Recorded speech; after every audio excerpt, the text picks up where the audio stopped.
She decided in college that she wanted to work on cruise ships, and now, after experiencing it firsthand on board Harmony of the Seas and Freedom of the Seas, she says Royal Caribbean never ceases to amaze. Meet Jenny.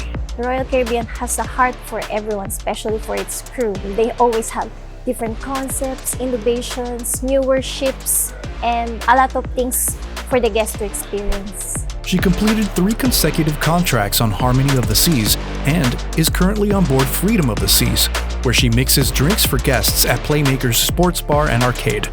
You know, bar is a fun place to be with, meeting different people, learning their experience of like their culture. I love to travel, so I'm thinking like while working, why not work on a cruise ship that goes different places around the world.